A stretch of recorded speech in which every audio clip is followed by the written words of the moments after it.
Welcome, everybody.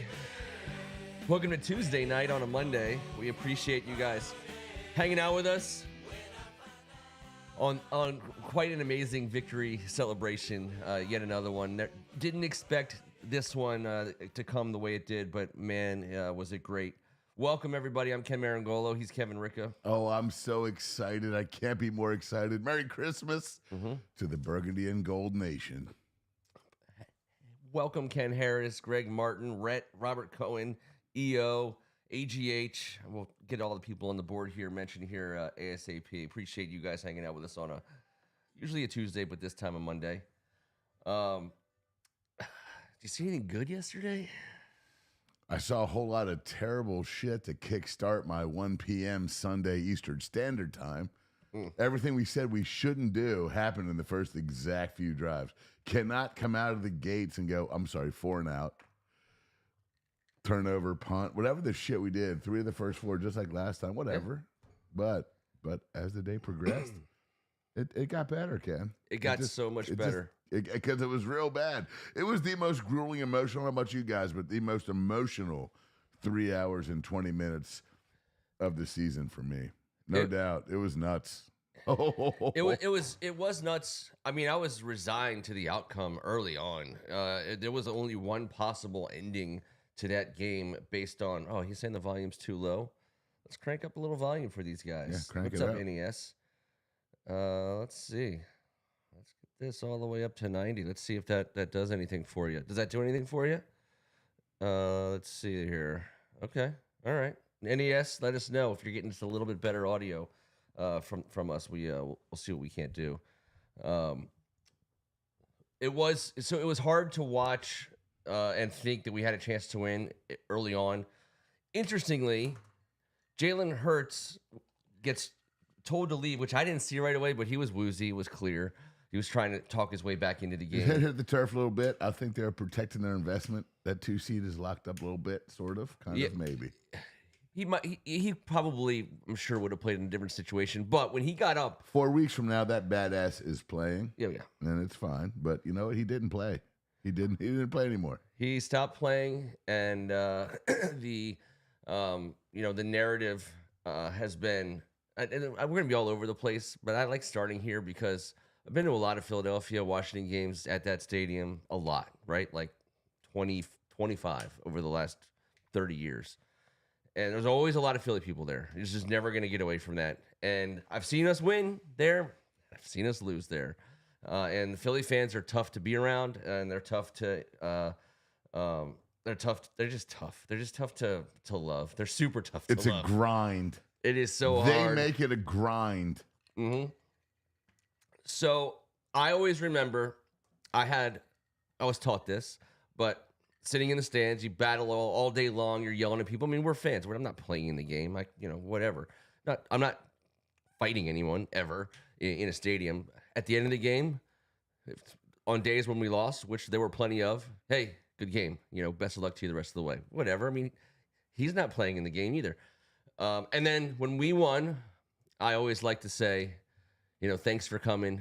Wouldn't have wanted you to miss this. Really, really glad you made it for this one.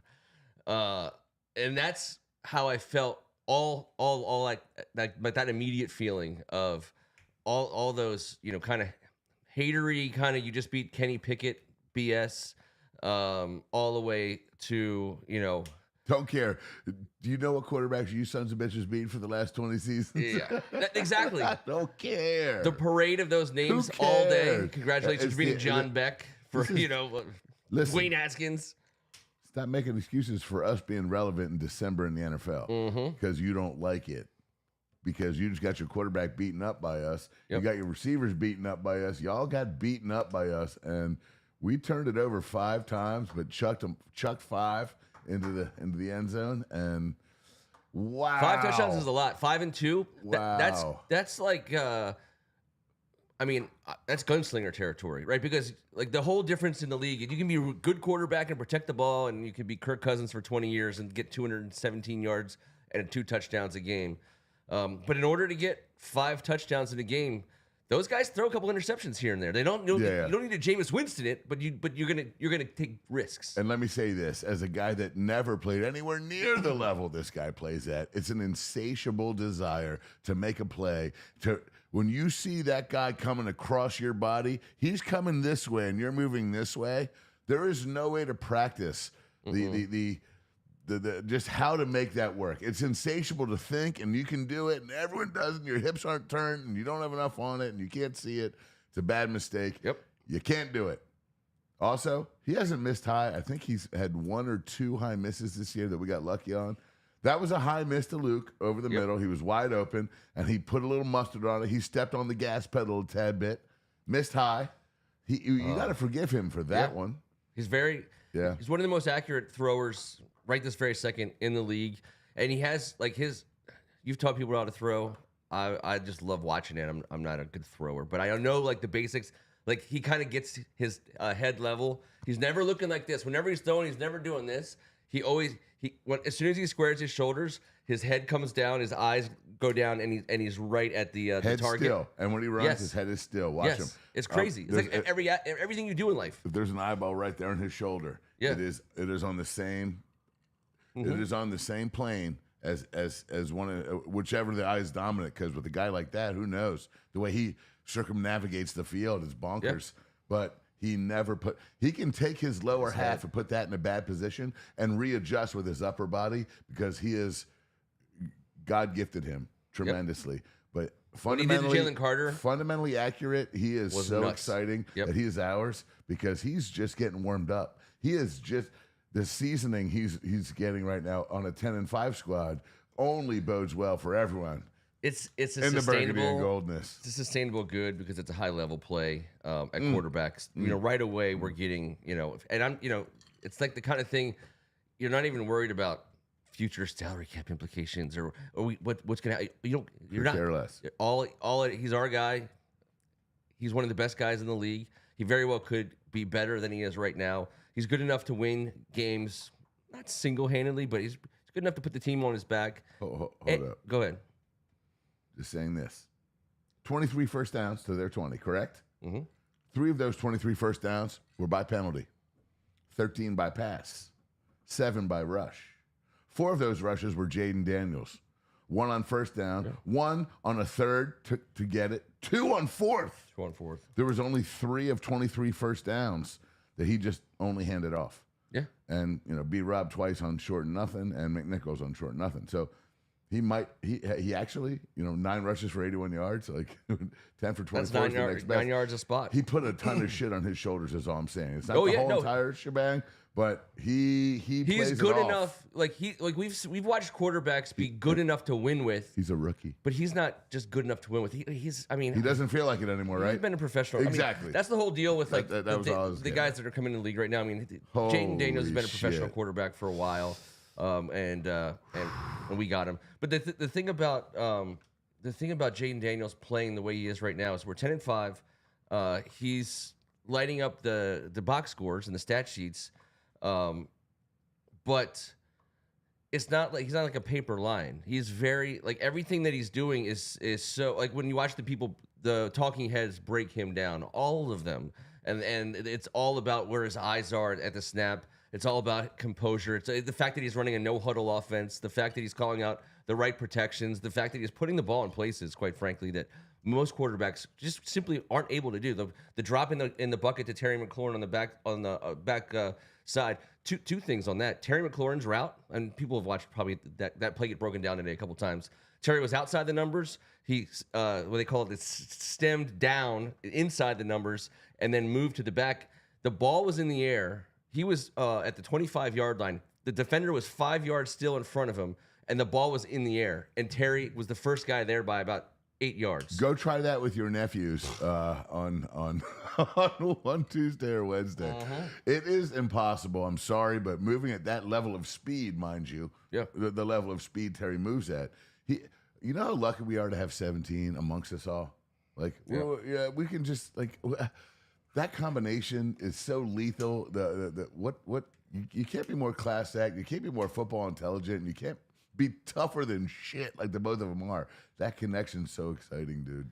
I just can't even. But everything about Jaden, whatever he did, I'm sorry, sub 2 minutes. 10-game win streak, longest in Philadelphia Eagles history. 1 timeout on the clock. Yeah, we bump out to the 43.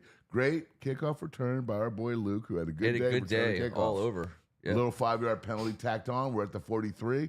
I'm like, shit. That's JD. That's number 5. We've been watching him. But if you look at that, that's a rookie quarterback. That's a rookie quarterback in a division game against a 12-2 team on a 10-game win streak that we're fighting and clawing against for. And we don't want to go to their place either. And this is one of the baddest ass offensive weaponries and the best tandem defensive tackle with Darius Slay, blanking chips all over the goddamn place. Saquon Barkley had 100 yards in the first quarter. Barkley's in the first quarter, he was averaging 16.5 yards per carry right before halftime. I was like, every time he touches it, he just takes a big fat Kelly Green deuce on our ankle. It's terrible. I can't watch it. I know you guys felt what I felt, what Ken felt. We bumped into each other that night. Thank you for coming in. What Kevin, it was suffocating. The manner in which Jaden Daniels operated the 2-minute drill. See, like the cool thing about it is, you watch the Red Zone every week, and you'll always get a chance to watch whatever drive is at the end of the half and end of the game. You get to see them all, and even good quarterbacks, they like waste a second here or waste a second there. I mean, it's not like lack of urgency because you can see players make the mistake of not having urgency. That's mistake number 1 where we have been guilty of that in the past. It's the hidden seconds. It's the 2 or 3 seconds, of getting people getting the play out to the players. I mean, everyone's going to the line of scrimmage. The beauty of always running no huddle and up tempo offense is that the communication and the language that's used to call the play. It's there. They're already doing it. And so to be able to get everybody on the same page super quick, then that's it. Getting everyone on the same page in order to maximize the most amount of time on the clock. Jaden Daniels has done that better than anyone we've had. I'm trying to remember who's better. I don't know who's better. Kirk Cousins is the only comp. Dude, he kneeled on 4th down. I know that. I know. He's the only comp. Sure. Only one. He is the only positive abilities because we can't go back to Brad Johnson, who had 1 great year, because that's way beyond. You can't give Snyder that. And Brad Johnson couldn't do it what Jaden Daniels did, and nor was he asked to. North Turner's offense was 100% different. I'm speaking on what you just said. It's not close, and Kirk Cousins was 2nd, and that's not close. It's not. What he does, how he operates, this is all he knows, and everyone cannot wait to fall in line. My guy, Jamison Crowder, I might have overprojected him last week, but all he did was catch 2. We did, but guess what? Hey, they were big. What did we say? Security blanket on the way back. He's got 5 catches. Yeah. He's got one for 10 yards that wasn't a first down, and 3rd and 20 that got us in the field goal range for a made field goal. 1 for a first down, 2 for touchdowns, and another one for a 7-yard first down win. So all that guy's done as a 10-year veteran is take care of business, and I really appreciate that right now because we damn well need it with Noah Brown out. Diami had a nice little fade catch when he just sprinted by Darius Slay, and I dig that. But it seems to me like we've known all year long, the number 2 role is not the number 2. 2 through 4 is shared by a revolving door of whoever it can be. Yep. But a lot of guys are stepping. Thank you, Jamison Crowder. We needed you to win that game. The lack of we got a couple catches out of Zach Ertz. I still love to get more out of the tight end spot receiving wise, but that's a non-comment. It's just like, hey, it got done. Crowder and Oz got it done. The targets Oz was, dude, what a great play. Yep. Shout out against his former team. Yeah, get in there, score. Yep, dance around. You little petty bitch. You want to target Jahan Dotson the first time we play, then the second time we play him after I said it and you said it too and we agreed. Oh, 53 freaking plays and Lattimore doesn't get targeted. And I said, oh, they're coming. Him and A.J. Brown, we knew it. Play one. You petty little bitch. Sirianni is such a petty little bit. He has got his head in the social medias. He is so petty. He loves that shit. He said, I don't like it. That's Jeff Fisher style, brother. That's a little mayonnaise in the mustache, if you ask me. And Howie for that matter. And it's a Howie versus Adam Peters. I agree. They're like the big boy each other. Take an E, Howie, because guess what? We just ruined Christmas, and that's why Santa Claus broke that Devontae Smith pass up. Since it's in the shot, but it's in the shot for where T usually is. we're missing you tonight, T, but we got this picture courtesy of Ken Harris. Merry Christmas from the Ken Harris family. That's so amazing. And so we're gonna have that back here. I saw it out of the corner of my eye. I wanted to make sure we put that. We got that up there. Ken actually made me say half a decade of a rosary right around it, right before I got here. A few All Fathers and a Hail Mary. Whatever. Wait, EO, your comment of Rabbit Hole, correct. The Derringer is their best bottle. In fact, it's right there. We got a bottle of it right there. It's the best. All right, so Luke McCaffrey. How the shit did we win that game? How the shit? It was the worst first quarter ever. It was the worst start ever. It was such a terrible, shitty ass everything. I think. How were we in it? It was 21-7. They had the ball. So wait, but the thing was, it was 21-14, and we had the ball. And I'm thinking to myself, at that point, it's on. Obviously, we never got back. We never took the lead until super late in the game. But when we had the ball down 21-14, and Jane Daniels had that smiling Jane Daniels, sweet baby Jane face on, smile, man. And you're like, all right, he's probably good for some more points in this game. I thought so. I don't know. I have like all let's just go like down on the field. A couple things that we always have to comment on. Jaden Daniels, his like collegiality with every player in the league. It's first of all, he's like a politician in some regards, because he doesn't want to pick fights against Jalen Carter and some of these guys who are in position at various times through the course of his career to end his career. And he's always out there kind of yucking it up and laughing. There's also the aspect of the game knows game recognizes game aspect of like other players respecting Jaden Daniels. I think no one is in any. I think at this point in time in opposing locker rooms around the league, they know what they're getting in Jaden Daniels, and it ain't a rookie quarterback. They do now. And then you see, Jalen Carter, who obviously I loved out of the draft. I thought he was the best player in that entire draft class. He struggled a little bit as a rookie, but he's a dominating force. He's a game wrecker, and of course he's a dick. I want a 300-pound beast defensive tackle. I want him right there. I don't care if he's a bad guy. You know what I mean? Like, but I would love to hate him since he's an Eagle now. But he's a bad dude, and he's everything you should ever want in a nose tackle defensive lineman. And I thought it was hilarious, and I think everyone did.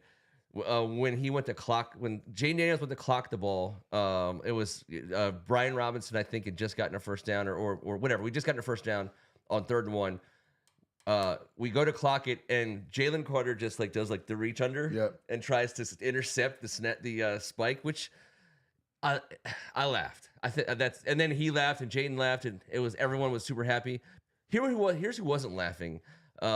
So you take like that aspect of the back and forth between the players, had a lot of like it made sense. Gardner Johnson, their safety, he was tuned up in the wrong direction right away. You could see him; he was off kilter. De'Ami Brown hit him in the face, and the penalty went on him. Yeah, and then he got ejected. I thought that's a huge loss for the Eagles. He's one of their best players. What like Greg Olson said? What did he say?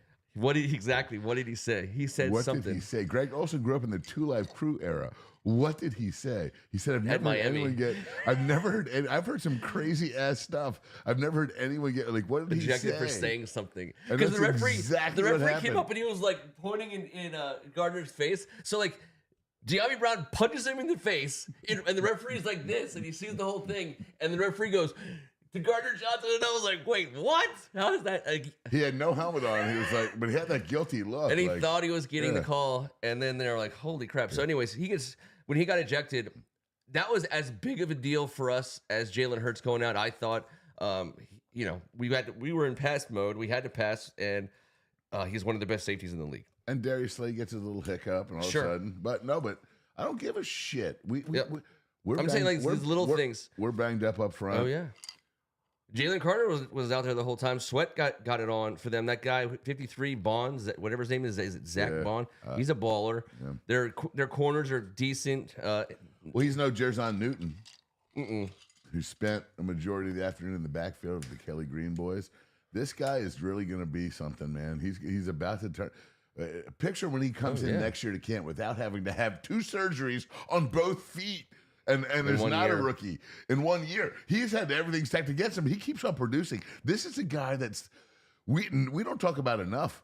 Johnny Newton, what he just did against the Philadelphia Eagles in an NFC East battle in December as a rookie, when he started his season, splitting up both of his feet with a freaking scalpel.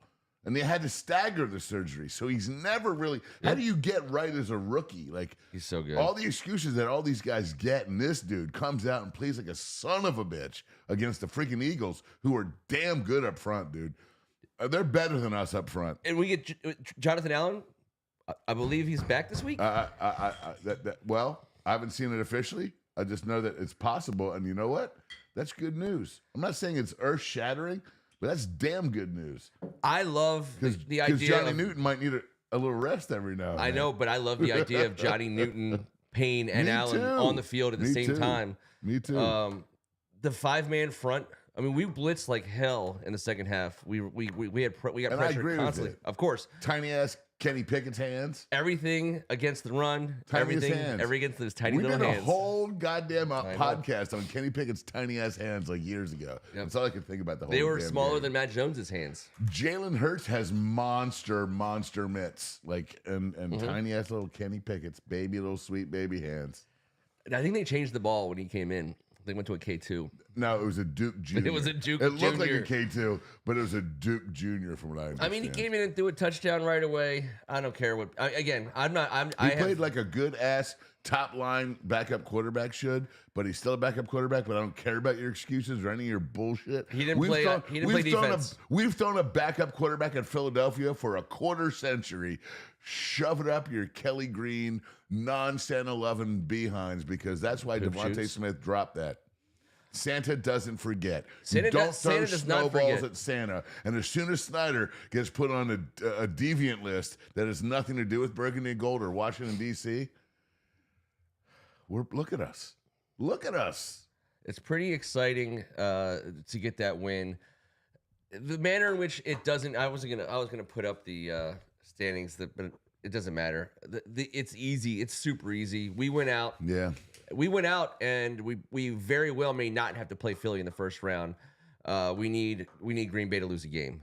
But any combination of a win by us or a Falcons loss or a Rams or Seattle loss, one of those two teams. Either way, we win and we're in this week for sure. We win out. We have a chance to not have to play Philly in week 1. No need to belabor the playoff standings. 10 wins. We are firmly in not just in control of our destiny, but man, getting 10 wins against Philly. That's to me, that's the big story, because they're a couple wins ahead of us. They could clinch any second now. Because of what all the math. Of course, they've earned it. They have earned it. 10 in a row. But guess what?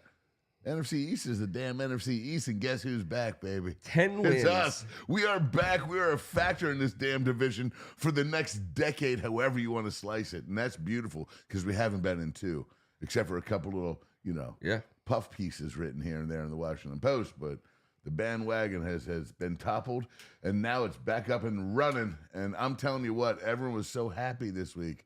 Everyone was so happy today. I couldn't believe it. I mean, the feeling when we caught the Hail Mary against Chicago, I had that feeling. I had a similar feeling when Jamison Crowder caught the touchdown in the end zone yesterday. Although it wasn't the same, because Jaden Daniels lofted the ball 65 yards with no time on the clock.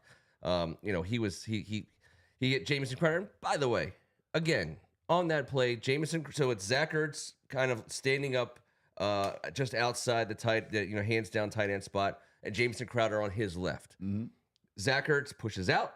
Jamison Crowder goes around him to the back of the end zone. If you freeze the frame on the rear camera, when Jay Daniels throws this ball, he's throwing to a wide open spot in the end zone. Jamison Crowder's all the way over there. He hasn't even gotten around the defender yet. So cool, Ken. Hasn't even gotten around the defender yet. And they said that they ran this play in practice and completed the exact same play in practice. Jaden was like, Dan Quinn's situational preparation is like, that's the bulk of his practices now. It's not, what it was in August and September. And now it's like you get up there and you're like, okay, here's the deal. And he'll be like, all right, Bobby Wagner, you just got injured. You're off the field. Jordan McGee, get in there. Now you're the, whatever. And then he'll be like, but Marshawn Lattimore, you twisted an ankle. You're out of here. Now we got Jaden Daniels. What are you going to do? And so all the situational stuff that he does on a regular basis, Jaden was like, I threw that exact pattern from about the same distance in practice, 2 days ago to Jamison Crowder in the same spot. And it's like, holy crap. Like he looked ready for it. I know this shit. And by the way, you just said Zach Ertz and Jamison Crowder. How many times did those guys run that route in their lifetimes? Mm-hmm. A guy like Jaden Daniels understands this better than anybody. You got to trust those veterans that they're going to be there. You got to trust that spot. That's up to him to get to that spot. And how about this? 9 plays in a minute 58, Jaden Daniels. 4 for 5. The only incomplete pass was this spike. I hate that. I hate that. So 4 for 5 for 33 yards, 2 rushes for 14. Are you joking me, rookie quarterback, and that with your back up against the wall against that? If we hate Philly, which we do, I mean, we really hate Philly. And this time of year, we haven't been relevant. And they got a 10-game win streak, which is their longest in franchise history. And our rookie quarterback's just about to bust your ass again. Oh, boy. If you're a Philadelphia guy, you got to be pissed. It's Christmas. It's ruined. They got a rookie that's pretty damn good. Hurts has got a concussion. Devontae Smith looks a little jammed up. A.J. Brown and Lattimore got into it. That was a great battle. I thought Lattimore played a great game. If you're going to throw to A.J. Brown, people are going to commit PI. I mean, almost nobody doesn't look like his kid brother in a backyard. Everyone's this much tall, short. I mean, it's why they pay him the big bucks. Throw it to him every play. I mean, that's the kind of guy you're just like, which is why you understand why he was so frustrated for the last month and a half when he's not getting as many targets. They're winning 10 in a row, and he's like, yeah, but I should be getting, I'm a monster. I need the ball. Saquon, what? I know. That's the baddest son of a bitch that gets the ball handed off to him on planet Earth and our universe and solar system. He is such a sick freak, and that O-line and him pair pretty well. We really had to. I don't give a shit. We really had to bust our ass to win this game, man. There was no way we gave up the.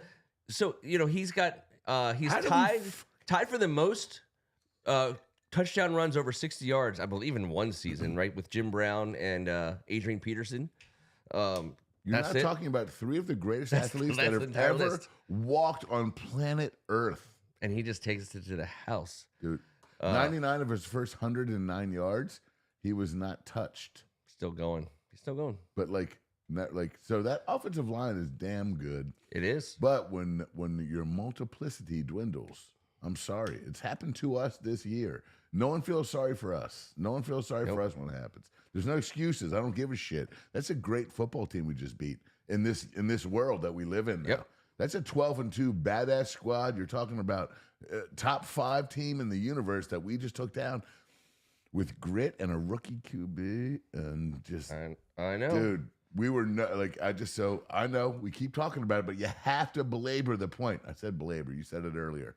You got to belabor the point. You got to belabor the point. Belabor the point, for God's sake. EO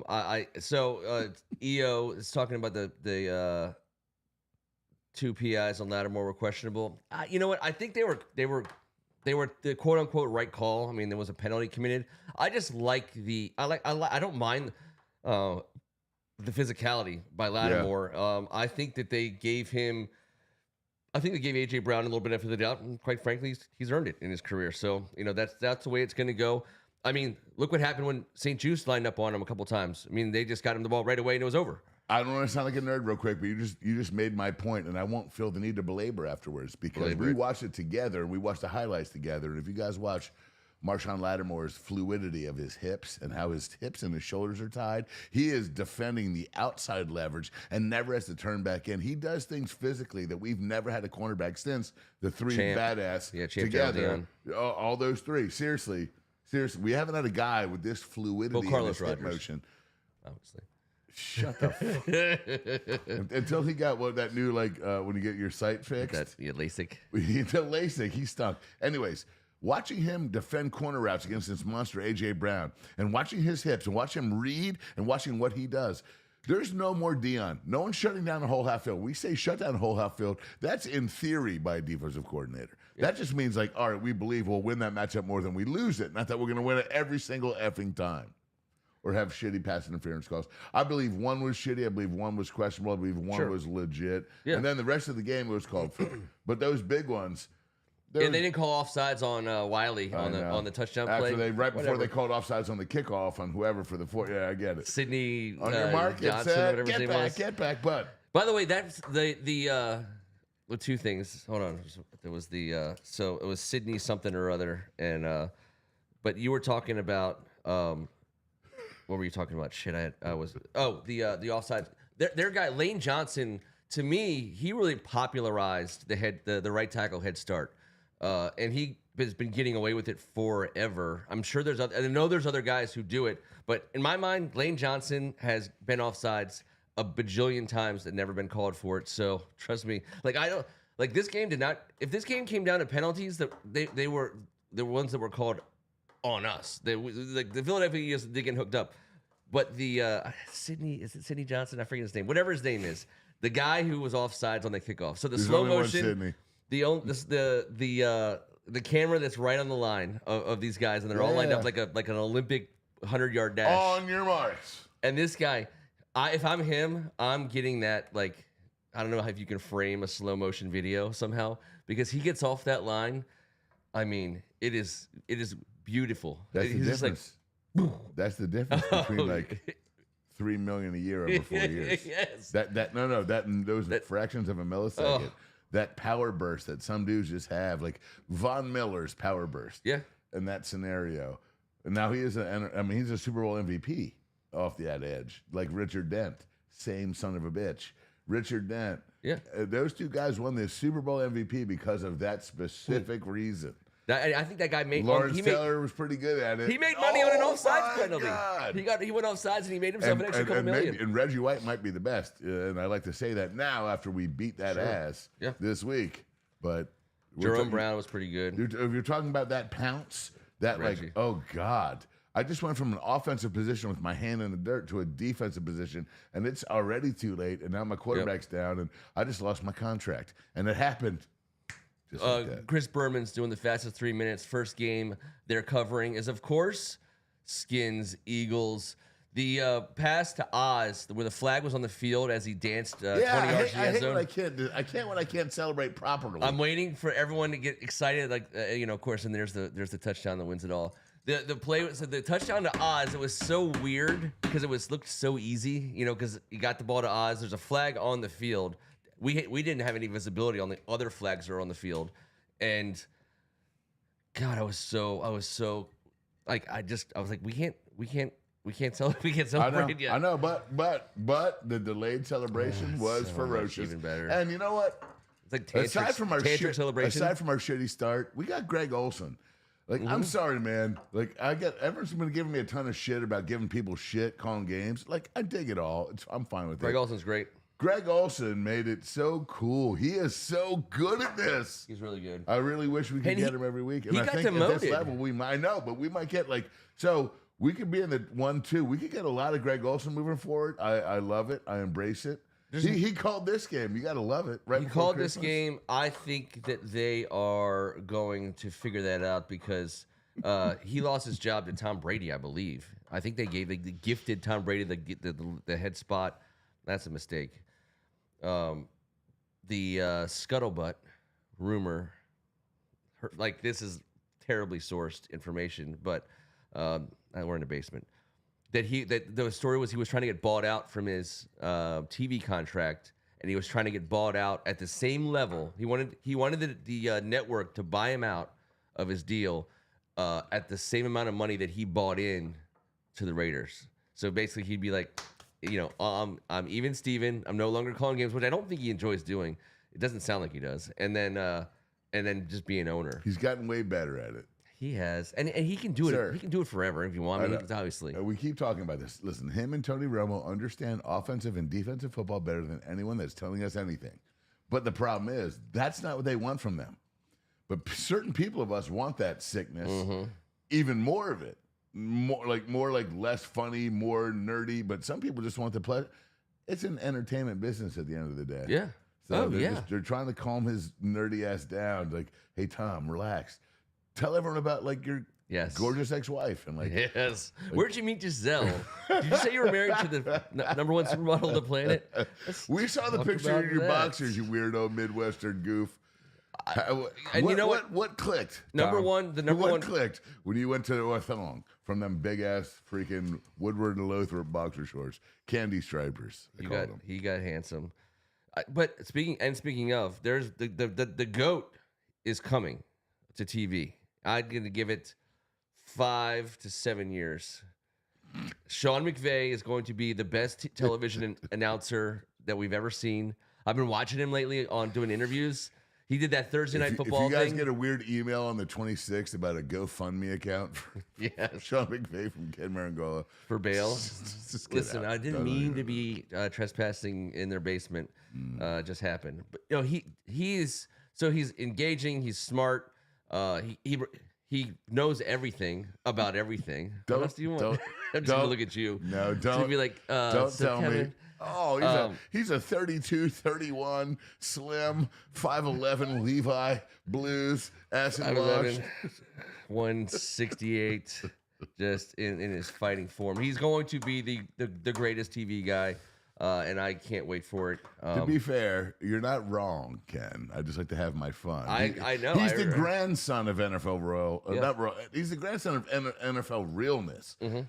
He is all of it, and I adore him. And by the way, he has burgundy and gold roots, which is pretty damn cool. So it's super cool. And we'll always root for him. But yeah, I get it. And So, that will be fun. it'll be fun. And guys like that will be great to listen to. But like, I want to listen to I want someone to be a little more fun.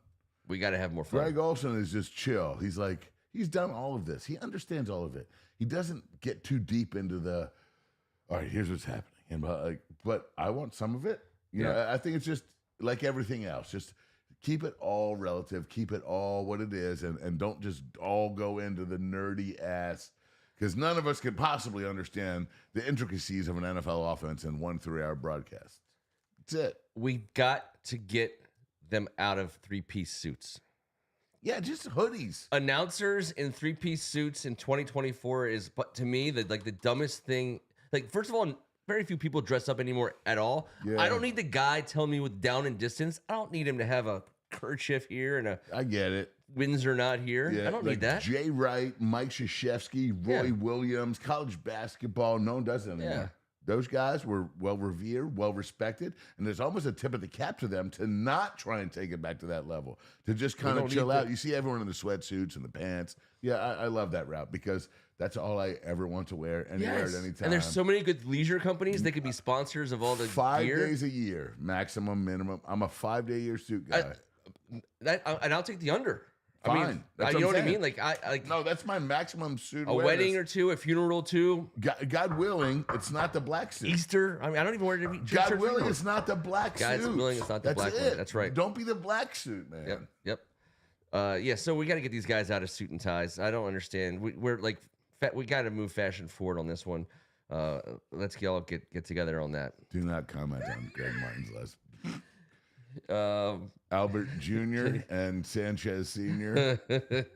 I was trying to draw the dirty mustache, right? Couldn't do it. Hold on. It's like doing your makeup in here. The old dirty. Ah!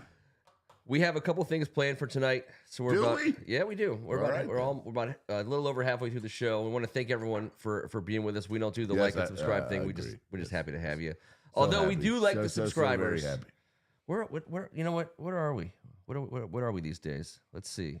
I always like to announce it because everyone is so 5.62. That's that. By the way, I knew we were at 5.6, but we added the 0.2. That's kind of a big deal. I'm not gonna lie. That's pretty big. So that's a good number. It's a good number. I mean, it's great. I mean, right now I'm looking at the thing. It says we have 365,000 people from South America alone watching this podcast right now. And I don't know what they're watching it for exactly, or what they think is going to happen before the show's over. I have no idea. Didn't tease anything too much on South American Twitter. Pablo Escobar gifted John Riggins this jersey in a terrible Christmas re-gift scenario. Riggins got hammered, left it by the side of the road. I have an uncle cleaning it up around the. That's true. Yeah. That's a true story. You know the rest.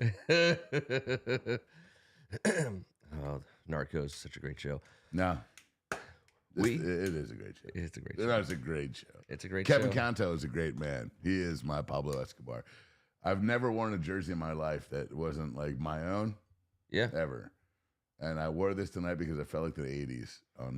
Hanging out with the crew I like watched the the 80s. game with the old school quarterback that he might even be better than anyone we've ever had. But the calmness, the sereneness, the idea that like for the first time ever, like I was like, I think we're going to win this shit. In the fourth quarter, mind you. Everyone here on the board, like, trust me, I'm with all y'all in the first quarter. I was like, are we going to lose by 50? Yeah. Holy shit. There it goes. I mean, you lose the game, and because of the way the rest of the day played out, it changes everything. It's not just a game everyone thought you were going to lose because you were playing against the Philadelphia Eagles. Yeah. It turns into, oh God, how are we going to make the playoffs? All right, let's start doing the math. Exactly. And it's like, I was, because of course we are. Yes, and that's what I was doing too. We tried not to talk about it last week, so we didn't have to have this conversation, knowing all the while, but 3.5 point spreads and whatever. But how about this? One thing I looked at today that blew me out of the water in our 15 games, our 5 losses, the only double-digit loss we've incurred was week 1. Tampa Bay on the road.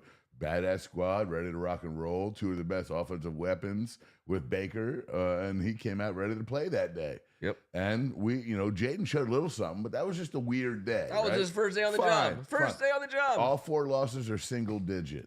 All 6 of our wins are single digit, and then 4 of them are freaking blowouts. So we fight well in these games. We are kind of battle tested a little bit. For the NFC. The difference between our team and I mean, put the Lions, and for that matter, I want to say the Eagles, but we just beat their ass. But the Lions and the 14-15 win teams, they're going to be up here. The Eagles have a lot more talent than we do right now. I know they do, but the thing about the way we line up on paper and on the field, we have enough, and it is just getting started.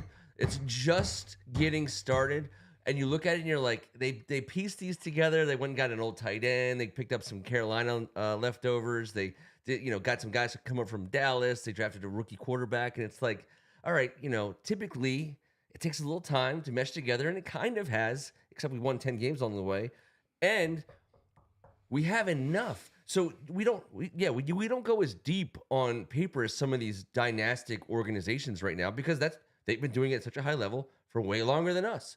But right now, we have enough. We have enough to beat them. And for the first time in years, do you feel a draft in here?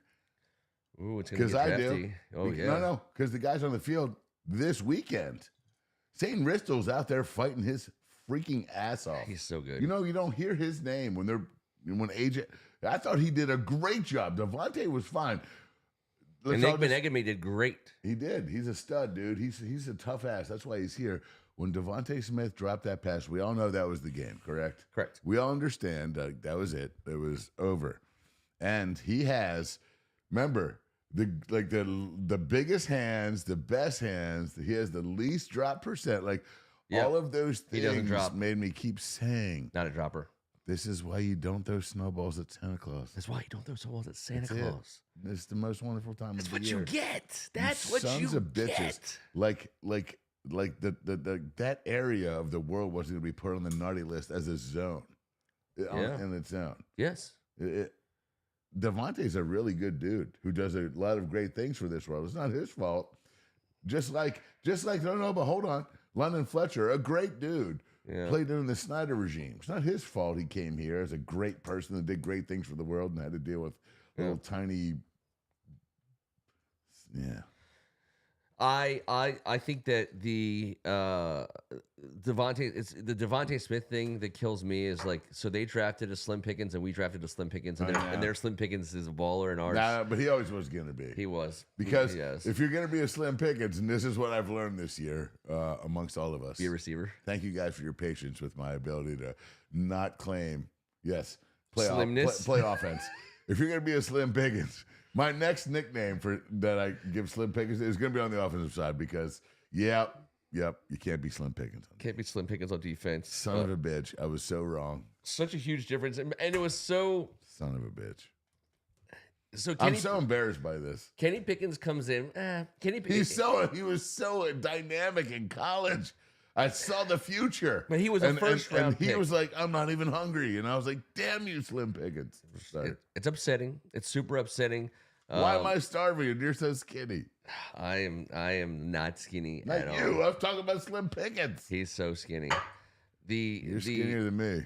The look of these guys, but when Kenny Pickett had to get a throw and he went to AJ Brown and they got AJ Brown on Benjamin St. Juste on that one play. Oh shit, man. That was tough. But It's like when they bring in the fat kid. They're like, "Oh God, the fat kid's coming in." Throw it to whoever the fat kid's guarding. Whoever that guy Right. is. No. Whoever. Yeah. I'm sorry. I don't want to be a dick. No. I mean, they went Shout right out at him. fat kids. Right away. We did the same thing when Slay sat down and we started throwing. And we were It's like, football. "Yep, we know." Right away. You don't need a general manager or a coach. It's backyard joint. Like, Mm-hmm. oh God, the fat kid can never. George is gonna dust the fat kid. Hey guys, huddle up. We're gonna throw this one to George. Whoever the fat kid's guarding, We're gonna if it's ISO. George, right? Yeah, ISO fat kid. It's the ISO FK. Been in that huddle before. All right, we're gonna have quadruple motion here. I've played center. I've been the fat kid. Yeah. Like, I don't want to. Don't add me. It's true. Kenny Kenny Pickett has small hands. Smells like cabbage. No, but he has tiny hands, and he wore gloves on both hands in college. And I was like, that's crazy to me. Yeah, it's like Danny Werfel style. And I get that people can throw with a glove. And Did blah, blah, Roethlisberger but throw with a glove? When ever? it's winter, that glove. I mean that hand. It's perfect. You still have to have some hand on ball ratio of contact. Ask Michael Penix. Yeah. Oh yeah. You got to have hand on ball coverage, and that's 101. But the cool thing about taking advantage. So to me, all the Kenny Pickett thing is there was just a couple of moments where we were able to take advantage of that because he still executed the playbook. He still do the ball well. They still move the ball, but we stacked the box against Saquon, and the best example of the adjustment that you make when Kenny Pickett comes in, you have a four-man front. Frank Louvu is on over the left end, back behind the left end. The tight end and AJ Brown are coming right at him. He's watching Kenny Pickett watch himself, Frankie Louvu. So he backs up at the tight end and he steps into the lane because he knows that Kenny Pickett is reading what he's doing. He old school backyard football. I'm covering this guy, and then he's there. Exactly. It was like, I'm guarding your dad. Psych, I'm guarding your uncle. That is how Turkey Bowl. I mean, that's those moments. To know how we won that play was as instrumental in our victory as anything else, because it was the smarter guy winning the play, and that was the coolest part of the chess match. Yeah, because that dude's built like granite, and he's so smart and he's so cool. Frankie Louvu, I keep trying to tell so I work at the Knights of Columbus. There's some 90-year-old patrons, some 80-year-old patrons. I'm like, just watch number 4 and just, embrace that. And he's like, they love him.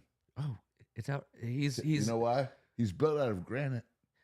He's a freak of nature, and he's a great teammate. And he's not just so good at football. He's good at making people want to play with him. I love that we have him for 2 more years. He's going to be the reason why people come. I know. He's why Bobby Wagner's here, man. Bobby Wagner's here. And Bobby Wagner might be why he's here, man. Like, who knows? But Dan Quinn is that dude, that recruiter, that smooth-ass dude that he doesn't promise anything but happiness, success, and hard work.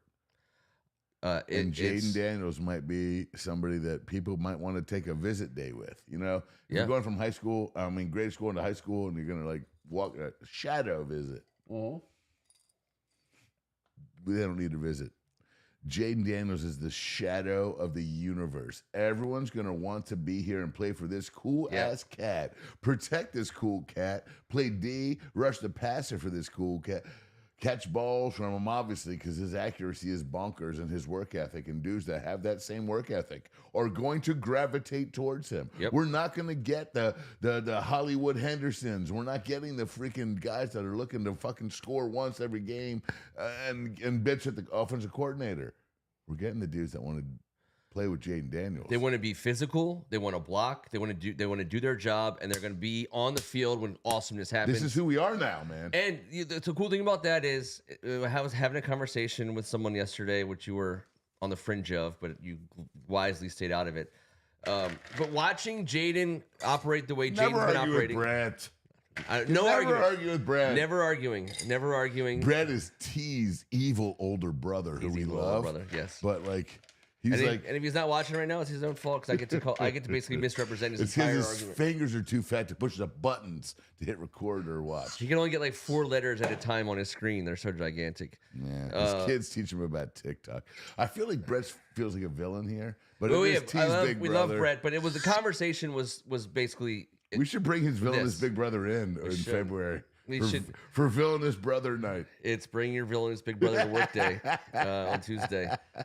The cool thing about what Jaden is doing, if you look at like the model, right? The model is once you have to pay a quarterback all the monies, which we will. He can have them. Pencil that in, whatever the money is he wants. Piggy bank.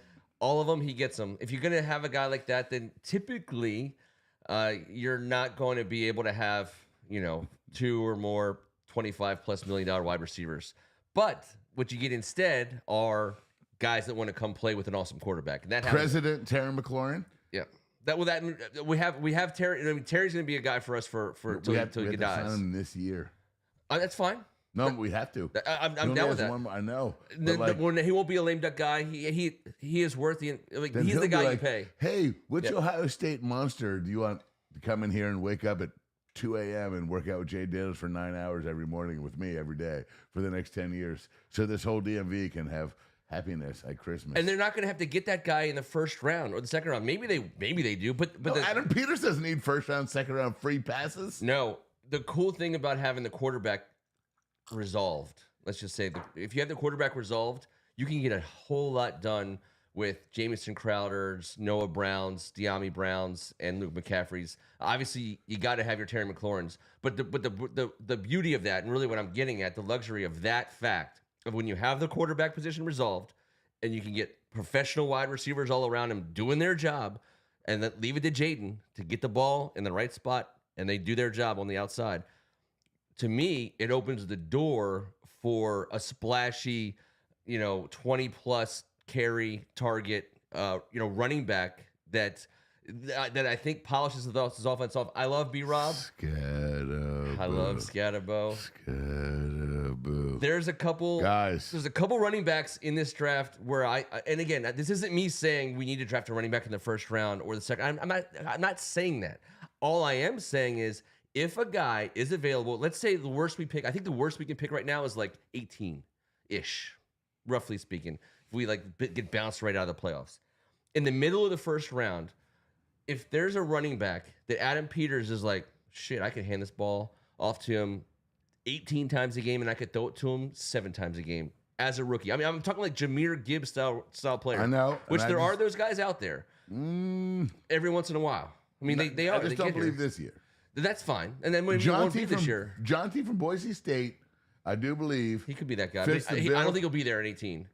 I believe you might be right. Yeah, I think he's gone before 18. But hold on, though. At that time, running backs, it can go up down with them. They are the spike. The Saquons, the Giannis, the Gibbs, they're going to go right away. Certain franchises know, like, we're going to look 4 years down the road, and we're going to look terrible once we let him go if we're the Giants and sign Daniel Jones instead. Well, because I think what happens is you draft if you draft offensive linemen correctly, they get a second contract. Obviously, if you draft quarterbacks correctly, they get a second contract. If you draft defensive linemen correctly and cornerbacks correctly, they get a second contract. Everyone can't get a second contract. If you get a rookie running back who can play for you for 4 years on a rookie contract and get 20+ carries a game or targets a game, you're never going to get more bang for your buck than that. I said last night, 3rd or 4th round. Oh, sure. Arizona State Scatterboo. Scatterboo. Is it Scatterboo or Scatterbo? It's 2 O's. Is it 2 O's? Two Scatterboo. O's. That's boo. And Boo. I'm just saying. Watch the tape. The dude's calves, ankles, thighs. If he's not related to Rigo, if he's not, then I'm shocked. He is number 4. He is so cool. He is Just cool. Google his highlights and blah, blah, blah. But I do believe he's an Adam Peters guy because in the NFL, you can run 4 wide, motion someone back to the backfield, and if it's Scatterboo, he now can catch the ball. I think he had 60 for 400 in the last 2 years. He's the dude that can protect. Yep. He's built like a fire hunter. He's a brick shithouse, and he is eligible to take every hit, and he never stops going forward. I do believe if there is now we need a Jameer Gibbs first Scatterboo. Sure, and I don't know when it's going to happen. We go, and it could be a McNichols guy, it could be whatever guy. Yeah, because you can still get it done with those guys too. But I understand. And you have Eckler. If Eckler comes back healthy, it's not like it's a position in need. But I do believe that these guys, and I know. Thanks for bringing Eugene Chen up. I know that he's no longer in the front office and he's only making those calls. However, again, running backs and tight ends. And that tiny little stocking from age 22 to 26.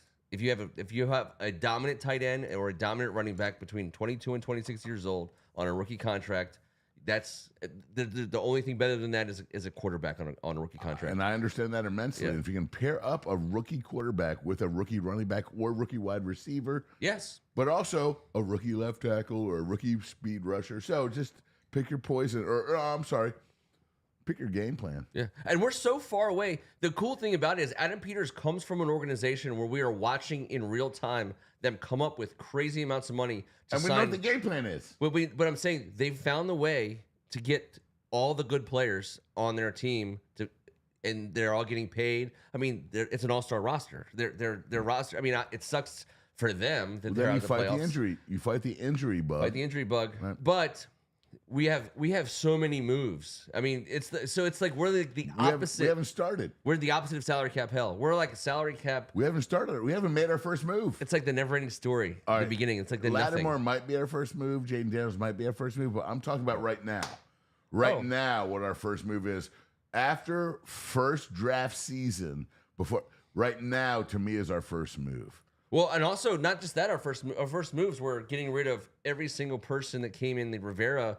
Era that was worth nothing. Well, I mean, if it was a movie last year, it would be all the right moves. Clear the deck. They cleared the deck. The right moves. Craig T. Nelson. Jesus H.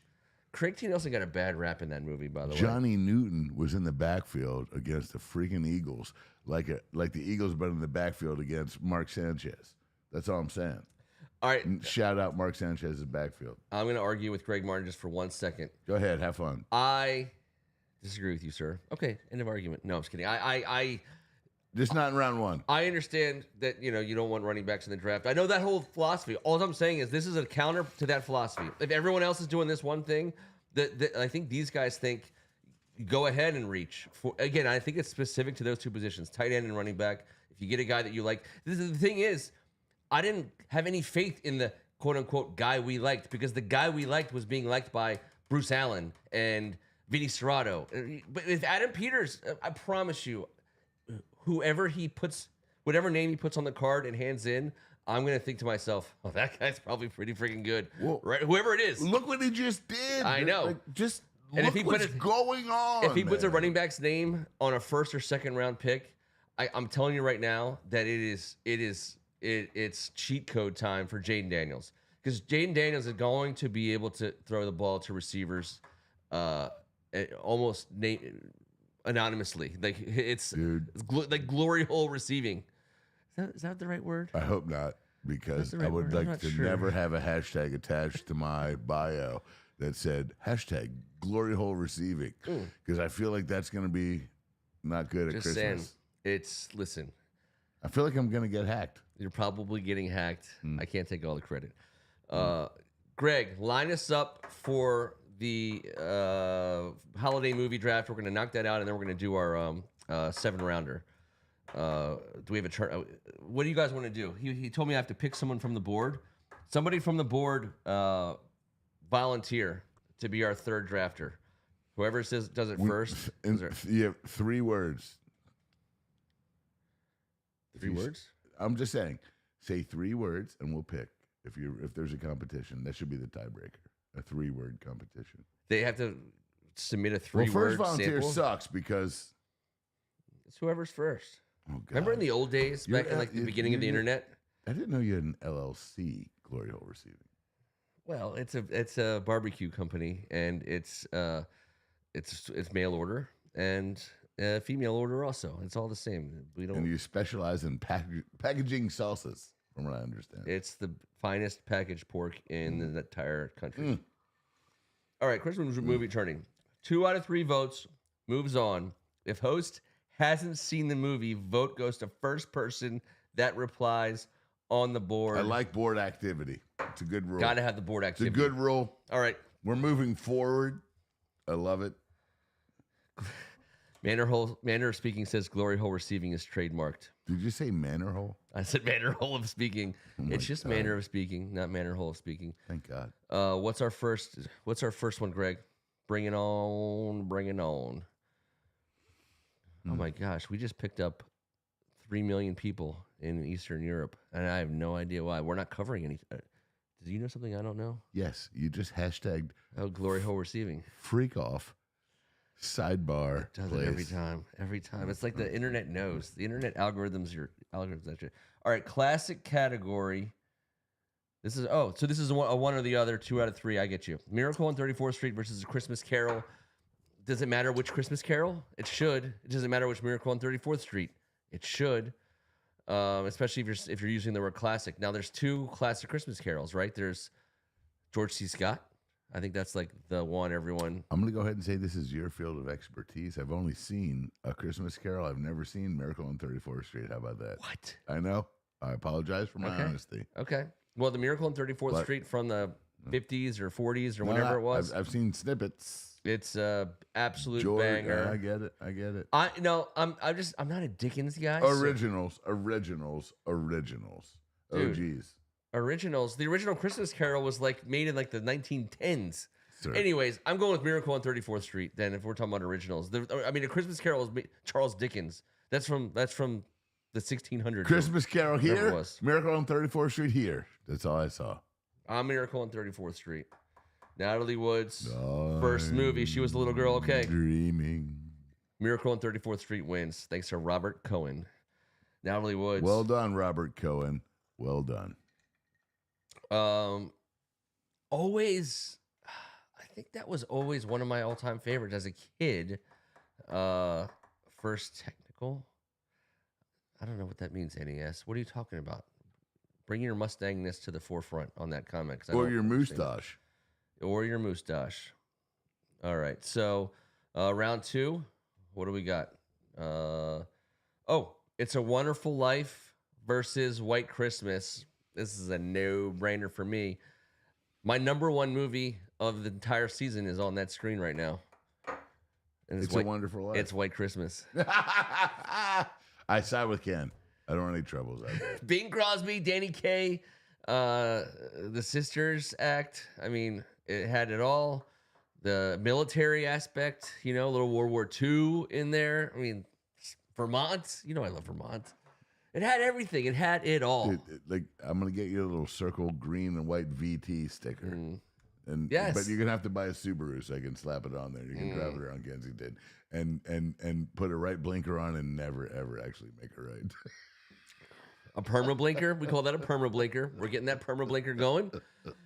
And I'm gonna wear socks with sandals, obviously, and cargo shorts. Some tankinis. I want you to smell like patchouli, and I also want some type of shrubbery. I'm never ever riding a bike, but my Subaru will carry 5 bikes on top. But I want it to smell like you just rode a bike Oh yeah, all summer. yeah, just dead grass, dirt. There's probably a frog back there. All right, modern classics: Home Alone versus Scrooged with Bill Murray. Obviously, that's the Oh one. my God, Scrooge just got the worst seed of the whole tournament. Oh, I'm still taking Scrooge though. The Scrooge is so great, but I come got on, man. I gotta go over. I love Home Alone. It's a banger, But Bill Murray, It's fucking Home Alone is what it is. Ugh, And I love so Scrooge because it's a banger. Sorry. We have the same, I'm just saying. I get it, but like, Frank Cross. no, but my ADD for the alarm going off every day, like if right now, I'm starting to squirm. Yeah. Oh, yeah. Home Alone is my vote. All right, so we need the Scrooge board. is yours. First one to vote on either Home Alone or Scrooge wins it. We are split decision in the basement. I just everything about. I'm in the. Greg Martin's watching Scrooge right now, but does Bill that mean- Murray's the greatest, but it's a dark role for Bill. He has way more personality than Scrooge, but he dominates that role. It's not- but it's Meredith. What's her name? What's her never mind. She was one of the ghosts. She's Oh yes, you know the what one I'm who saying? punches Like, him in the face. Yes. Peterson? What's her name? I don't know, She but- was a stalwart in the 80s. She was in Taxi all the time. Yes. She's adorable, and her role in Scrooge was fantastic. Ken But Harris breaks the tie. son of a bitch. Scrooge it is. Holy shit. I love it. Home Oh, Alone? Bobcat Goldthwait was in. Home Alone just got like, I feel like a part of my soul's been ripped out. Buddy Hackett was in.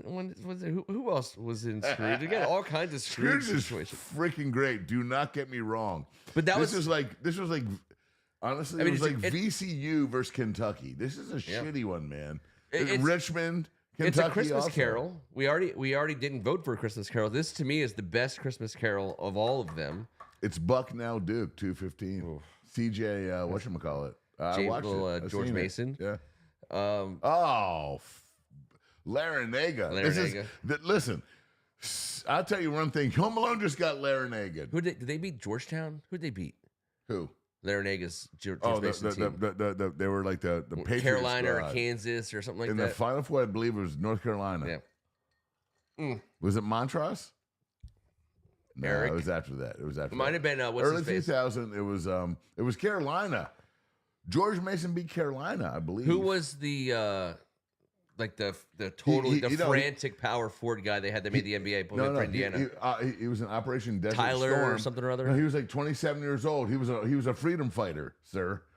That was the whole thing. He was in Desert Storm, and then he transferred back in the portal days when you were like fighting for your nation for $0 and like some rice and freaking gravy. And then George was his first name. Jim Larinaga was his head coach, and I can't pull it together. Carol Kane is what Ken Harris is giving us, but Hold on. Christmas Vacation versus Christmas Story. on vacation. These are tough questions. Let's go to it. Christmas Vacation to me is a winner. Now it's not. I won't go so far as to say that I never liked Christmas Story because that's heresy. Heresy. But yeah, Tyler Hansborough. Thank you. Was Tyler Hansborough on that team? Smash his nose, yes. So it's gonna be like, and he was a great player. Yeah. His guy's name was George something. Like that. It was George Mason. It was Jim Larinaga. I know that. Oh my goodness Hansborough gracious. was- Oh, sorry. There was a tip ball that went in the air, and a 350-pound guy almost came down with his own Ken tip. My Meringolo bad. never misses a tip ball. His peripheral is like if a ball gets tipped, it's like you sniff it out. Ball gets tipped in Green Bay, and no one's there to see All right, it hold or on. hear it. We have to answer this. All right, so Christmas Vacation wins For you, For me, I'm sorry. I thought we were on to the next one, but I was wrong. I'm gonna go with Christmas Vacation. It's more positive at Christmas than a Christmas Story. I made my kids watch a Christmas Story, and they were like, "Dude, what the f is?" I was like, It's a weird that's my vibe. connection Yeah. to the 50s." Yes. And why would you in 2024 have a connection to the 50s? I get it. It was long, it was slow, it was boring, but it made sense to me. They basically watched a movie. When I've had my kids watch Christmas Story, I thought about this not too long ago, and this is crazy. And I love Ovaltine. I love Ovaltine. So I did. I didn't don't grow up in anymore. the 50s, and I don't know like it was Ovaltine's before our time. But here's what's not before our time: the Christmas Story movie, like a great holiday Christmas movie, it has to tug at a variety of strings. You have to have like the emotional whatever, but it ties to the period. It was a day and age when the phone was connected to the wall. You know, that there was one TV in the house, Super long cord. which the father controlled, super long cord. There was kids. So many girls in bangs and dudes with flat tops arguing over said long corded phone. Ken. If you cursed, you ate soap. I ate soap. I remember. I know what the taste of Zest soap tastes like. I ate a lot of it. We were Ivory. Ivory, yeah. I know it was you bundle up your kids and send them out, and then they're just gone for the day. You know what I mean? Like they're watching the movie. They're like, hey, like the kids are there. They're just a bunch of kids in an empty lot down the street, hanging out, playing ball, whatever, fighting. You're like, yeah, that's how it was when we were kids. If this story didn't take place in the dead of winter, they'd be drinking from the goddamn hose. Right there in the middle of whatever that neighborhood was. So I love these movies. Like my kids, they don't landlines. A bunch of kids hanging out on an empty lot. The one TV in that no one Answering machine. Answering machine. Get out of here. Mail things come. I mean, hi, this is Ken Meringolo. I was wondering, do you love the burgundy and gold quite the way I do? Because if you do, send me $2 and take a Polaroid. Ivory and Irish Spring for Greg Martin. I love. So I went Irish Spring eventually, but when we bought bulk soap at my house of 8, it was Ivory. And it would on days like today, like 18-degree dry days, like your skin would like essentially just dry off. Yeah. My favorite soap. My grandparents had Irish Spring, and I loved it. And when I came home, we had Zest, and I hated Zest, probably because I ate it a couple too many times. Like hatred. You know what? Because every time I washed with it, I remembered eating it, and it was like, I don't need this in my life anymore. I'm like, I'm done eating soap. Fair. I ate soap, but so all right. What's the next one? Do we have any more of these? He buys Bad Santa versus The Night Before, and I'm Bad Santa all day because the chunky kid is my favorite, and I feel sick every time Billy Bob Thornton rips him. But I love chunky kid from Bad Santa. I hope he's doing well. I hope he's doing well. I've only seen each of these movies once, and not even like is it The Nightmare Before Christmas? Tim Burton. I'm guessing. Yeah, I'm guessing I The Nightmare Before Christmas. I mean, It's a great movie, but they're very. So if I had to pick one or the other, I'd say Bad Santa. That's Billy Bob, right? Yeah, it was gross. Yeah, it was disgusting, but it was also like it was fine and it worked. Actually, I'm changing my vote. Board picks. I don't know shit about either of these two movies, but I love Tim Burton, and I know, but The Nightmare Before Christmas was weird, dude. Super weird, but also kind of cool. I don't like guys with like long ass, like 6 foot long, thin legs. I don't trust them. You shouldn't. They always have wispy, goatee thingies, right? Soul patches, like Shaggy. Thurman Merman is what EO said. No, Seth Rogen was the fat kid. They're saying Seth Rogen's the fat kid in Bad Santa. Oh yes, he was. No, but I wouldn't know that. Yeah, but no, I like Seth Rogen. I love Seth Rogen too. I said all right, somebody. I think he's amazing. Friday After Next versus Die Hard. That's Die Hard all day. Die Hard all day. Die Hard all day for me. Wait, how's Friday After Next getting? Are we calling Friday After Next a Christmas movie? I didn't want to answer this. Die Hard's a Christmas movie. Die Hard wins. We said Die Hard. Die Hard's the banger. And then the last one. I think it's the last one, right, Greg? Thurman Munson or Thurman Merman. Thurman Merman. All right, so are we? Is this bracket style? I'll tell you what, Greg. Tell us when we're through. Seth Rogen movie was The Night Before. Tell me when we're through the first round of this thing, because I want to go to. We're gonna do one of those 7-question ones where he gives us like we better choices do this before my mouth stops working. Yeah. Yum yum yum yum. Greg, let's go straight to the movie. Whatever. Movie maker? We're making a movie? I think we're making a holiday movie. Friday After Next is the 3rd, and it is a Christmas movie according to EO. There you go. Oh, it's the Grinch. It's the Grinch. And I like the Muppets Christmas carols. I like them, but Jim Carrey as a Grinch was super entertaining. Muppets for me all day. I love Jim Carrey, but I'm not a Grinch guy. And the Muppets are my jam. The Muppets Christmas album with John Denver is one of the all-time greatest Christmas albums in the history of Christmas albums. I mean, when John Denver drops it with Kermit and Miss Piggy, tell me there's a dry eye in the house. If there was a weird ass broken down Chuck E. Cheese that I could go sing terrible country music at, while they just do this, I would do that as opposed to go watch the two weird white guys in the balcony that were 100. Randall and Wyatt or whatever they are. Like Beaker and and then whatchamacallit? Yeah. We just Miss Piggy, she was a hoe, Ken. She was. And she wanted all that green frog dong. She got it. Amphibious. She got that amphibious frog dog. Underwater. Yeah. Oh, yes. And could breathe natural air. I think when you look at really what was going on there, I mean, it's hard not to say. Let's focus. That it wasn't super the consensual. Muppets broke the tie. That's fair. Muppets Christmas Carol is a banger. John Denver is the man. What else do you want in life? So, Country Road was written by Clapper Road, and I grew up right off Clapper Road, and that's in Gaithersburg, Maryland, Montgomery County, Maryland. Yeah. And he changed it because... Hey. What are you going to do? All right. Cashish. All right, so now Muppets wins. Mickey's Christmas Carol versus Santa Claus. It's Mickey's Christmas Carol. I'm a Christmas Carol guy. Yeah, it's Statler and Waldorf. Robert Cohen. Thank you, Robert Cohen. What did I say? I didn't say. Well, I said something. Statler and wrong. Waldorf were great. Statler and Waldorf were everything. Everything. But they were grumpy. Did you watch that show They were grumpy at Christmas. Friday nights, the Muppet Show. It was the greatest show ever. Well, what Friday Night Videos was my jam.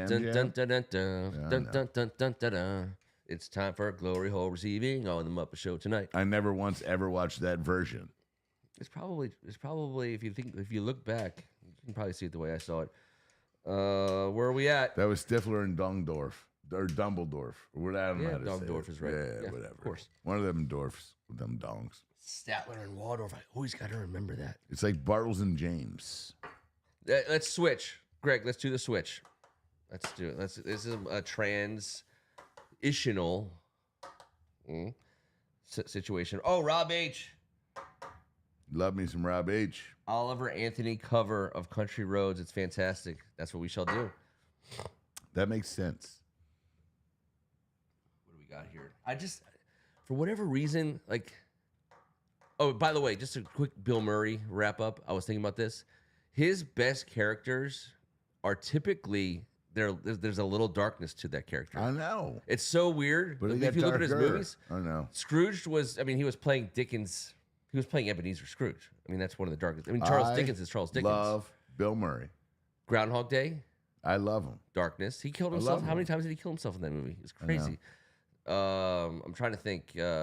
Zizou, whatever that movie, the Wes Anderson movie was, the Lost in Translation, super dark. I know. I don't want any more darkness because I didn't watch them. But let's go. Let's do this. Build your Christmas movie 7 rounds. It gets super dark for me, Ken. And the board votes which movie they'd want to see the most. We cannot repeat a choice. Let's get it started. Round 1. Select your lead actor and villain antagonist combo. I'll let you go first. Bill Murray. Yeah. All right, so I'm going to get my lead actor. I'll say Bruce Willis. Now, your villain and antagonist. Joe Pesci. So you have Bill Murray and Joe Pesci. That's a great Thank combo. You. I appreciate you saying that because I knew you would appreciate that. I do. And thank you for giving me first pick. Of course. So I need a villain or an antagonist, somebody to go up against Bruce Willis. And I'm going to say Dennis Leary, which The Ref is a super underrated Christmas movie. You don't have to explain Dennis Leary, I don't think. I'm just saying. But what I'm saying, if you're going to do it on the other end before we move forward. He has Christmas movie chops. That's all I'm saying. He has Christmas movie chops. You know what I'm saying? Yeah. I know you weren't trying to do that, but he has Christmas movie chops. No, because I also know what deal he just signed. And I got you. Dennis Leary? Oh, yeah. With the new show? Yeah. What's it called? I don't know. It's so weird. His role's so weird. It's creeping me out because he's like an army. All right, round 2. Select an actress for the... Are you writing this down? Yeah, you are. Select an actress for the hot chick role and an actor for the sidekick best friend to the main character. Now, you get to pick the actress first. I get to pick the sidekick best friend first. Whoever you want. Who's your actress for the hot chick role? Dude, it's so hard, man. I bet it is. No, but I said I would never say her name again. You should say it. You should. I can't help it. It's Christmas. You have to. I got her. Oh, you got you. Salma Hayek's off the board. I'm sorry, guys. So she's mm, my patron saint in 8th grade. When you graduated, Yeah. Saint Selma. Saint Right? Selma. What are you talking about, dude? I was like, Saint Selma, just trust me. you're gonna be Trust me. okay. Just listen. So In the I name of- typically go Sydney Sweeney here, but I'm not. I think the key here is not to go with a younger. I think for a good holiday movie, especially with that's going to be carried by Bruce Willis, you got to have someone with a couple extra years on them, someone whose beauty they've grown into and they've gotten there over time. And I don't think that's best personified by Beverly D'Angelo in her prime. Beverly D'Angelo, also I Christmas love movie Bev chops. D. I do. Bev D, for whatever reason, Bev D's a good answer. she gets it done in terms. So okay. So you're first this time now. Oh, actor for sidekick / best friend to the main character. Right. My main character is Bruce Right. Willis, so I got to compliment him somehow, some way. I can't think of a better way. I mean, obviously, you want to go Samuel L. Jackson on this one, but I don't think you just want to go Die Hard with a Vengeance Christmas style. So I'm not going to do that. I'm not going to do it. But so I guess the question is he a sidekick or is he a best friend? I'm gonna have to say, and I am trying to stay in the Christmas movie, genre. So I'm gonna go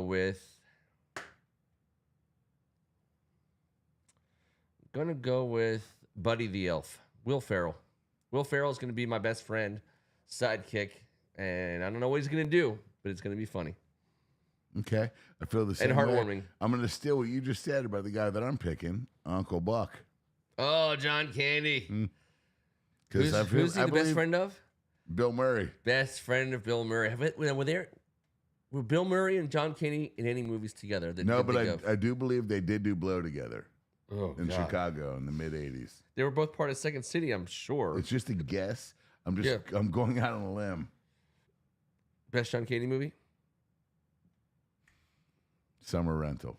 I'm a great outdoors guy. Yes, that's what I am. It's not Summer Rental. No, I never get it right. Great It's outdoors. Great When they Outdoors. shoot the When they shoot the when butt the off the bear. shotgun shoots the butt off the bear. of course. Donsky. Yeah. All right, round But three. they're both great. Select a character from an existing Christmas movie that makes a wink, dink, to the audience cameo as the ghost of Christmas past during a dream in your movie. Okay, select a character from an existing Christmas movie that winks to the audience in a cameo as the ghost of Christmas past. Can I go first? Please. Hermes. Hermes. Mm-hmm. Go It's on. not Yukon Cornelius. You're talking it's about from Rudolph the Hermes. Red-Nosed Reindeer? You know, you're goddamn right I am. He was terribly The insufficient. dentist? Mm-hmm. Are you an anti-dentite? No. You're not an anti-dentite. No, You're I'm a not. pro-dentite. No, I am. You're all the way I am. pro-dentite. Hermes, man. Hermes is Hermes is my guy. okay. Wow, you went fast too. So I have to like really come up with something quickly. Mm-hmm. Wink to the audience in a cameo He as was the just ghost. a nice guy, and he knew Christmas was going to be bigger than him. And, Mm-hmm. you know, it wasn't really great for him, Ken. Mm-hmm. And he was different. You know? He was. He was different. He wasn't Buddy the Elf different. He was Hermes different. Why was he such a misfit? I don't know. I don't know. To me, but he wasn't. it was like a microfiche. He It was was a a microfiche. mish. It was a misfit. Oh, you're such a misfit. Damn it! So many good Christmas movies, and I'm looking for an existing Christmas movie character.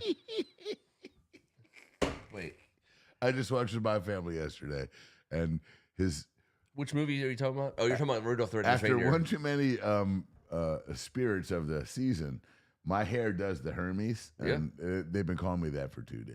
They're like, Okay. Hermes. I've been in the kitchen cooking, doing my best, keeping to myself, cleaning, you know, trying to keep out of trouble this Yeah. holiday season, and they've been calling me Hermes, so I was in on it. Hermes, when he has a little comb over, you know what I mean, He does, and he didn't want to just be, you know, square peg, you know what I'm he saying? wanted to be a dentist. Yeah. And thank God the abominable snowman needed some dentistry in exactly the right And moment. thank God Yukon Cornelius is such a bad motherfucker. Right. We've always thought that. Though, I wanted, and I'm not going to say him now because I can't. No, you can't. Yeah, and I just yeah. bought you plenty of time to bought give me a a damn answer, sir. Ridiculous amount of I time. tried my best. All I can think of is Like, who's your favorite Christmas proctologist? Just spit it out, Ken. in Mean Girls, when they wore the Christmas costumes on the stage, I did not. and they did like the Christmas dance, Lindsay Lohan and Rachel McAdams and Amanda Seyfried and Lacey Chabert in like little short Santa Mrs. Claus outfits.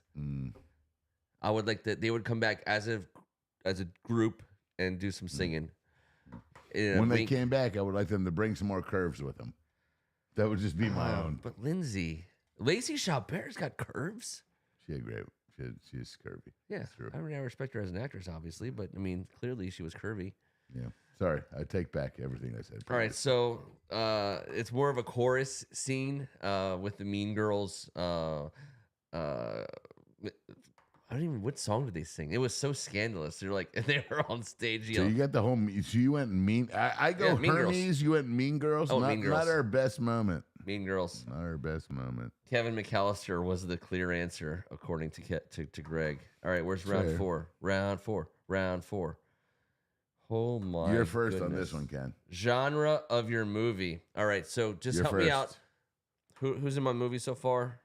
Bruce. Yep. Dennis Leary.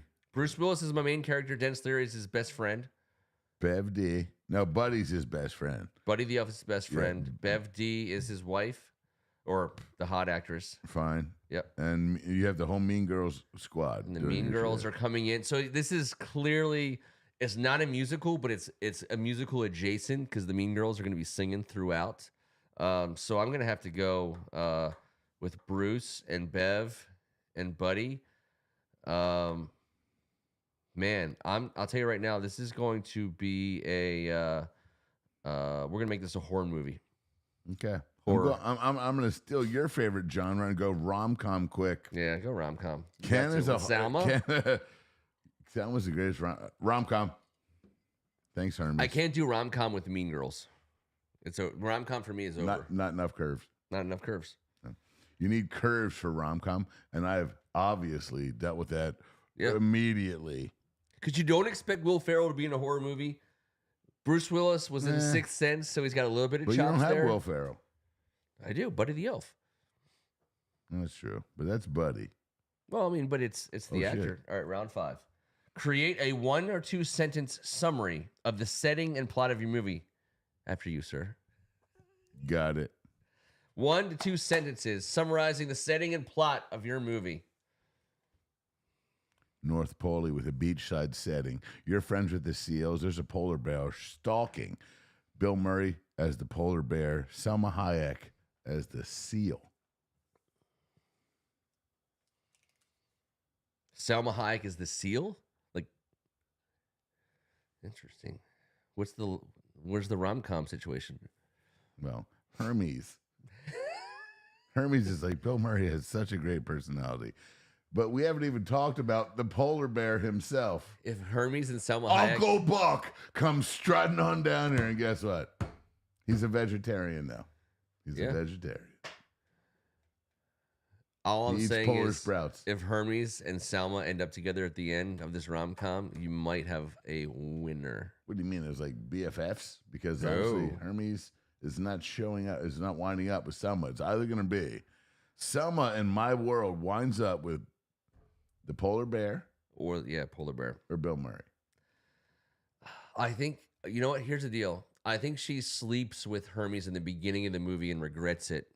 And then she ends up with who she's supposed to be with. But meanwhile, Hermes is just, Hermes has he's flashing that dentist money all over town. no. He wants to be a dentist. He hasn't gotten there yet. This is not the next. He's a liar. iteration. He's like Bill Paxton from True Lies. This is 14-year-old He's just- Hermes.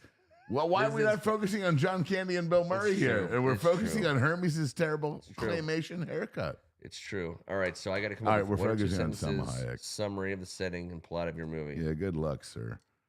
Mm. So Uncle Buck got Hermes. Bill Murray didn't tell Selma Hayek, and it was a funny rom-com. What do you got? In a world. You always start off this way, and then you struggle. It's a strong start. It's all about starting strong. You You finish strong. thought it was. In a world. Hmm? in a world where It's great that you're not going to get this. You're one of the most quick-witted bastards, and you're a smart son of a bitch, but you always put yourself in this position and struggle. And now you're about to say something really freaking Christmas weird. you gotta empty your brain. Got it? I gotta. Now we did your movie. Who are my guys? I got Bruce. I got Will. I got Buddy. I got the Mean Girls, and it's a horror movie, and we're gonna see what happens here. Okay, here. Wait. How about this? As a friend, I want you to realize this is cocaine themed. This is. You got Bev D. It's Bruce, Dennis Leary. It's a horror, and of course, Buddy the Elf. Like, all right. So, age-old story. Pregnant woman walks into a town. It gives birth in a barn somewhere. All right, just stay with me here. But that's not the story of Christmas. They wanted they now listen. You think this is the story of Christmas? it was Nazareth with PH. It's a horror movie. What if the second coming? Not a good idea. For What me to if co-sign. What if the second coming was really the first coming? And by the way. I don't even know where to. Hey, listen, take it easy, okay? We're workshopping. Sometimes we're just throwing stuff against the wall here. By we, you mean you and Hermes. Don't put a black light against that wall anytime soon. That's all I'm saying. All right. Here's the deal. Craig Martin, can you put up the part where he said mine is an adult movie? It is. But with Beverly D'Angelo and Bruce Willis, how about this? It all came down to it was basically the end of the world, December 25th. What if in a world where the last day of existence was December 25th? I think your time is up. Who's coming down that chimney? I don't know. There's a lot of someone's coming down that chimney. I'm just saying. Let's just find out who it is together. All right, what's the next round? The chimney. What if the chimney in a horror movie? This chimney is going to be by the way, you're talking about the plot and the setting. Chimney. Hold on. All right, so are we Setting done? and plot. I got one word for you. Chimney. That's all I got. Chimney. All right. You got to put Cohen's up. What's going on here? Bill Murray's a zombie on the island of misfit toys. His BFFF Beverly Spencer. Oh, yeah, I forgot about Dennis Leary. I know. Why would you forget about it? Well, guess what? Robert Cohen didn't. He didn't. Oh, Lordy. Well, I'll tell you right now. All right. Artist, musician, band that plays a Christmas song on the movie soundtrack. And what specific Christmas song is it? Cannot choose. Okay, so we have to come up with a new version of an old classic. I'm gonna since we're talking about chimneys. Mostly you, and people coming down chimneys. We're gonna go with. I'll tell you right now. I'm gonna go Cypress Hill because I'm on a little bit of a Cypress Hill crack. I want to hear "Be Real" break down Little Drummer Boy in the way that only he can, and it's gonna be creepy and it's gonna be scary, and he's gonna improvise, and it's gonna be pretty great. So you know, Little Drummer Boy is my favorite in every year. I know. I did that on purpose. I know you did. And I gave you "Be Real." It's well played. Be Real doing it. It's well played. It's well played. But I'm gonna go with Miley Cyrus singing "Oh Holy Night" for obvious reasons. Miley, "Oh Holy Night." Okay. The way we all wanted it drawn up. "Oh Holy Night" is my favorite Christmas song. Yeah, well, fuck you, man. And you're still my favorite holy fucking community song. I will fuck you up and come right. Michael Crawford is the best. That was for you know. It's Michael Crawford sings my favorite version of "Oh Holy Night." All right, round 7. Let's close it out, and let's close it out strong. Peter Griffin, "They're Up in My Bum." That's true. But that's an existing version. We can't click that. Round 7. Title of your movie. After you, sir. Ante up, bitch. It's Christmas. Ante up, ante up. Is that a poker movie? No, It's a rom-com. Bring something to the table. Ante up, bitch. It's Christmas. Mm-hmm. I said it. I felt it. I said it like I believed in it. So you can filibust here for a minute. No filibustering. Yeah. I'm going to bring Dennis Leary right back into come on. this. Come on, Swordfish. It's a horror movie, and it's about chimneys. Yeah, and Michael Penix. And Michael Penix is on the And he's scene. 24. And he's obviously has some chimney sweep experience. Yeah, as a true. lefty. It is true. As a lefty rookie who's 24. Chimney. Chimney. Chimney. Tree. True. He's lefty as shit, and he's got ACLs too. While we do this, Greg, loop in the final rounds of the holiday movie for sure. We'll wrap that up on the board. Just keep pushing them through. The answer to your question is yes. So the title of my movie is it's got to be, and it's a horror movie, so it can't be. It's got to be 12 Nights of Christmas. Ooh. Remember when I said you were about to start filibustering? 12 Nights of Christmas. That's my horror movie. It's scary, right? So scared. Will Ferrell, Beverly D'Angelo, The 12 Nights of Christmas. Muff on the housetop. We could have used Muff. 3 muffs a muffing 4 golden horns. It's our favorite part. We always sing that. It is. Miracle on 30 Muff Street is another good one. No one had that. That came straight from this guy. Muff Alone 3. Muff Alone 3. It's my favorite of the series. By the way, there is a Home Alone 3. I know. It's the younger brother. It's weird. It's super weird. Yeah. It's not right. Is this game over yet? 27-0. Green Bay's laying it on the Saints. Oh, the Saints. By the way, have I said lately that I don't like this Rizzy guy? Oh, here you go. Yeah, he's got no riz.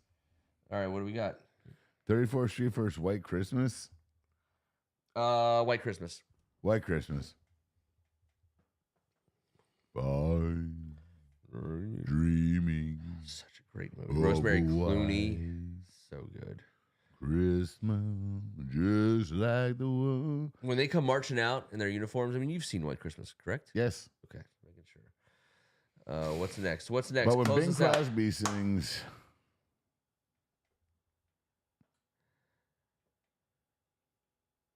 didn't we already have this battle? Well, Scrooge versus Christmas Vacation. I'm Scrooged. Vacation. Fuck. Board decide between Scrooge and Christmas Vacation. Board. I'm going to be shocked if Scrooge carries this one. I think Christmas Vacation has the board's backing. What's Chevy Chase's wife's name in real life? Beverly D'Angelo. So Bev D. Well, I was confusing. Sorry. So I also feel like never mind. In my weird brain, never mind. I want to make out With Beverly D'Angelo. Yes. Like 40 years ago. And like, I imagine right now she's cute as a button. Oh, yeah. All right, Bad Santa versus Die Hard. I'm Die Hard. Die Hard. We still need a tiebreaker on Scrooge versus Christmas Vacation, and we're getting into what I believe is the final four, if I'm not mistaken. I'm dreaming of a... We're going to switch to high noons here. We have to. Sir. High noon style. All right, what do you got, Greg? Come on, baby. Is he on it? Bad Santa versus Die Hard. We said Die Hard. Die Hard's a slam dunk. There we go. Someone on the board. All right, Muppets Christmas Carol versus Mickey's Christmas Carol. I'm Muppets. I'm Muppets. Yeah, we'll go Muppets. By the way, Mickey's Christmas Carol is great. It's a great story. It's always going to be a great story. Whether Bill Murray's doing it as Frank Cross, whether Mickey's doing it, whether Kermit's doing it. But Muppet Christmas Carol is a banger. And they really capture like the whole essence of, the period. Somebody on this board needs to drop a Scrooge versus Christmas Vacation. We see you out there. What do you got? Is this the genesis? Is the bracket suggesting that that's the next matchup? Muppets. What do we need? Christmas Carol versus Die Hard. Die Hard all day. Die Hard. Yeah. Die Hard goes to the finals, and Die Hard goes to the finals against either Scrooged or Christmas Vacation. Somebody on this board, let your fingers do the talking. I'd like to do it. I'd like it to be Scrooged. I'd like to go back and go Scrooged. All right. I love Scrooged. I loved it. It was a little dark, and then it got great. So good. Bill All right. Murray was great. I So watched it with my parents. I want that. I'm going to break the tie unless someone jumps in here. All right. So Scrooge. Oh, Robert Cohen. Scrooged because of the All-Star cast. Well, Bill Murray, obviously. All right. So Thank Scrooge you. versus Die Thank Hard. you. And that's my top 2. Oh, Really? no. I'm so sorry. It's White Christmas versus Scrooged in my worst matchup in this is like Scrooged. Oh my gosh. I know. White Christmas is my original favorite. I know. I'm dreaming of No, a Scrooge. I'm gonna say Scrooge. Just like the one Bill Murray drew. White Christmas is so up there for me, but Scrooged is that's making me think. I saw it in the movie theater. I saw Scrooge in the movie theater. With? My dad, Okay. my buddy JP, and no one else. Scrooge. Bobcat Goldthwait had a great spot in there. Did he? Yeah. I did not. He was the guy remember with the that. shotgun. I don't at the know end. that. I get you. He was the guy that Frank Ross fired. Focus. You focus. No, we're waiting. Oh, the final. Die Hard versus Scrooged.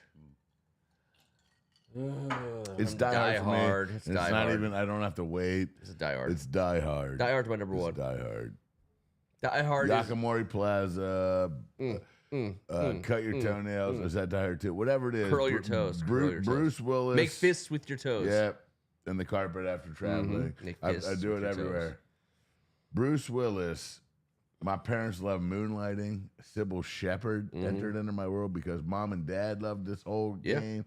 Bruce Willis was a dude's dude. And my dad and I loved it. He was a bad son bitch. I loved him. I loved for a second while the board because the board is Die Hard wins.